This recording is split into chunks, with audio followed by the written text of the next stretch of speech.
What is going on, guys? SteelTwins coming back at you with some news as it pertains to the Pittsburgh Steelers for day 2 of the legal tampering period, as the NFL 2023 season does officially start tomorrow afternoon. But the Steelers for day 2, they're making more moves than they did day 1. They are. And I got to say, some of them today are actually very good. Some of them are mostly typical of the Steelers. There's nothing really crazy changing about the front office, even though Colbert's gone and Khan's in and Waddle's in. Not a lot is changing when it comes to the Steelers and the offseason. It's very laid back. There's not a lot of crazy moves. No crazy splashes. I mean, we seen yesterday, we lost Sutton to the Lions. They brought in Patrick Peterson to replace him and to be pretty much a one-year rental to pretty much fill in for cornerback, fill that gap, but also mentor a guy, because you already know they're going to select cornerback at some point in the draft early, most likely at pick 17. Today, though, they kept the guy on the secondary, which is good. It's not Edmonds, which I'm starting to get a little worried about, but they did retain Damontae Kazee, which all of us agreed was a priority. We had to get this guy back. Yeah. Not only because he's versatile, he's depth. Depending on what happens to Edmonds, he could be the starting safety. I don't know. But with Sutton gone, we had to bring this guy back due to his versatility. That's what Sutton brought to the table mostly, was that versatility. He was a great homegrown guy. It sucks to see him walk, but we needed to bring someone that could bring that level of impact. And we did that by bringing back Kazee to a 2-year deal. Yeah. So that's good, man. And Kazee, during last preseason, he showcased that wherever the ball was, he was. Yep. He's a dynamic player. He's a ball hawk. He's a very physical safety / slot cornerback, mainly a safety, though. I think he's a caliber player that can start if need be, depending on what happens with Terrell Edmonds or what the Steelers do look at or do, in fact, at the safety position. But Kazee needed to be brought back, and I'm glad they brought him back for at least the next 2 years. And I hope Edmonds is next. But that's not the only person they were signed today, as one of the main guys that they had to bring back was Larry Ogunjobi, and boy, did they do him right. The Steelers need to keep Larry Ogunjobi, and they do that, in fact, by giving him a 3-year, $28.75 million deal that will pay him $21.75 million in his first 2 years. So, yeah, you could say overpay regarding the contract, regarding the team. But a guy like Ogunjobi, it's about time he cashed in on a very good extension where he's actually going to be staying with the team for a certain amount of time. Ogunjobi is a very underrated talent. He is up and down, and the injuries have really affected that, especially last year. But he's just so good of a football player that I never understood why he went back and forth between the entire AFC North. But now he's finally going to stay put in the Steel City alongside Cam Hayward for at least 2 years. I think they have an option to opt out of his contract in year 3, which is most likely going to happen, seeing how they're already paying him almost $22 million in his first 2 years. So he'll be here for at least the next 2 years. He's definitely going to start alongside Hayward. I would hope defensive line is not finished regarding the Steelers, because they still need depth. They still need other guys to come in and fill the hole and fill the role when it comes to rotations and defensive tackles and just stopping the run, which is something that Ogunjobi is very good at. And if he stays healthy and plays at a great level like he did when he was healthy last year, this contract is going to be absolutely worth it. But keeping him and Hayward together was something that needed to happen.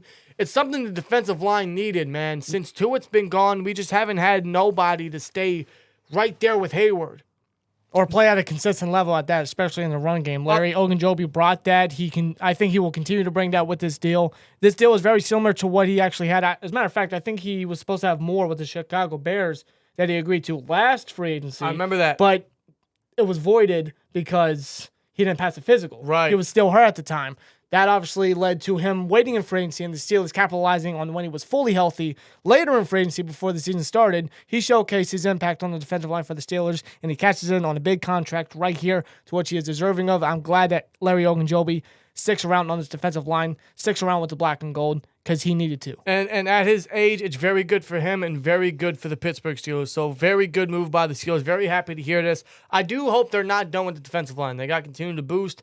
Maybe they fix it in the draft for sure, but it's good to get him back. Now, hopefully we get more signings throughout the next couple days, throughout the rest of the week, because we also need to bring Edmonds back and possibly some extra depth on the defensive side and the offensive side. So we'll see if the Steelers resign any more extra talent, but Edmonds definitely should be next. when it comes to that subject. Without a doubt. They made one additional signing today. They brought in a new figure.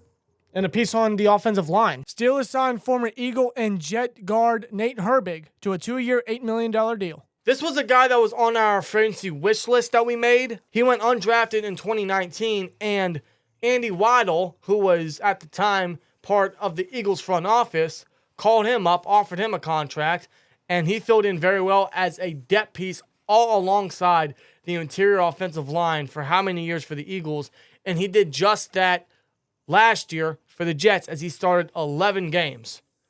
Mostly at right guard, but this guy has experience playing right guard, center, left guard, so the Steelers could put him anywhere, most likely left guard.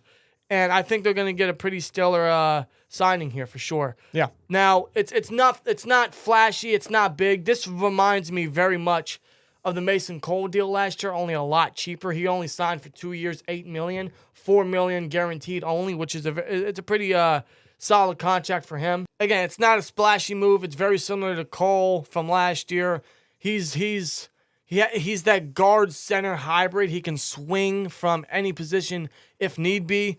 But I think this is a guy that the Steelers are going to bring in and potentially compete with Kevin Dotson for left guard. And I do believe that they're just settling with that at left guard, which is unfortunate. I think we anticipated a little more. We were hoping for a little more. I think this completely rules out guard in the draft now. They're really going to they're not going to move Daniels for sure. They're going to keep Cole at center.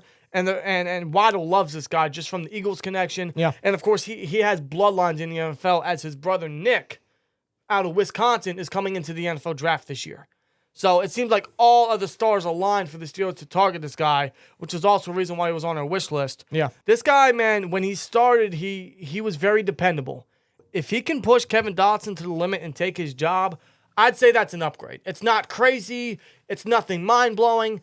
But if it's an upgrade, it's an upgrade, and I'll take it. I wish they would have done more at the position, but at least they addressed some part of the line. And that's all I could ask for, I will say this. This is something that Kevin Dotson does need. He needs competition at the guard position. You're right, because last year, Kendrick Green, competition? That's not even competition. You might as well hand him the job once again. That's essentially what they freaking did. You know, Nate Herbig brings that level of competition to which Kevin Dotson needs. He's still young. He has plenty of starting experience. The Andy Weidl connection, the bloodlines. This is pretty much a perfect fit for the Steelers and Nate Herbig. This is a prototypical Steelers signing right here. Yeah. You get someone young, you get someone very cheap, and you get someone with versatility on the line and someone that could push our current starting core. Which is typical of the Steelers, and it can get stale at times. And let's be honest, man, throughout the entire offseason thus far, for the first 2 days, there's been zero change when it comes to the Steelers front office and the way they approach the offseason. And free agency, specifically. It's a little unfortunate. I'm not very surprised. None of us are.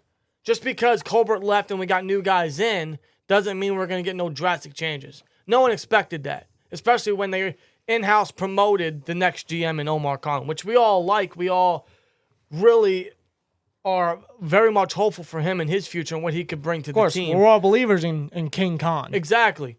But nothing crazy has changed from the Steelers' approach in free agency. Nothing. They're signing Reynolds and depth pieces for now. They're going very cheap, which is a little frustrating, and there's been no news on extra restructures or extra cap space being made as of now. Again, this is just day 2. Yeah. They have all week to do this, to sign more guys, to resign guys, to make cap space. They even have a couple weeks to do it. So otherwise, let's see what Khan and company do as the week goes on. And free agency is just beginning. There's a lot of names being just flown off. Everyone's dropping like flies, especially, we might as well talk about it, especially at the linebacker position. Good Lord almighty. Yeah, it's pretty bare. It's pretty bare. And our linebacker position is very, very, very bare. We just lost Robert Spillane to the Raiders. Not that nobody's crying that Robert Spillane's gone. I mean, good for Spillane. But, yeah, linebacker's bare. Like, it is super bad right now for the Steelers. Miles Jack's staying. We're going to have Mark Robinson as a continued development and depth piece. And that's pretty much about it, really. That's about it. Like, we have no one else at linebacker. So, and the names in free agency are flying off. So not only, you mentioned Edmonds as being the next guy for the Steelers to focus on, let's hope that the inside linebacker position is also something that they pay attention to, as they were looking at Leighton Vander Esch potentially to bring in, but he ultimately resigned with the Dallas Cowboys. Yeah, he decided to stay in Dallas. So they're looking at the position. They are, but I mean that's the only name that's been reported of them attacking at the position. Yeah. All the other guys, Tremaine, Edmonds, T.J. Edwards going to Chicago, Azeez Al-Shaair's going to the Titans. I mean, so many names are just flying off the charts. David Long's going to was it Miami? I think I heard. Like, names are just flying off at this position, and I'm starting to really get concerned about that for the Steelers. There's still names out there. There's still young guys they would sign. I am not a fan of bringing in a Bobby Wagner or Levante David because, truthfully, that would be very similar to what they're doing at cornerback. They're going to sign a one-year rental like they did with Patrick Peterson, draft a guy to develop, and then that guy's going to take over the year after.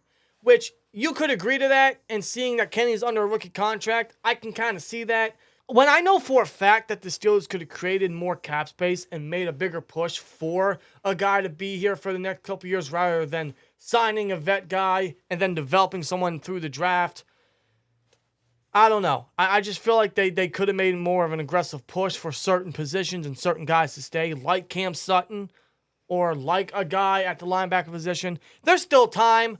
But seeing it now, I hope the Steelers do more. I hope the Steelers definitely attack certain areas a little more aggressively as the days go on, because it's starting to get crunch time with these guys are flying off the charts. So anyway, let us know your guys' thoughts, and see you guys in the next one, man. And like, comment, subscribe, and we'll see you later. Peace!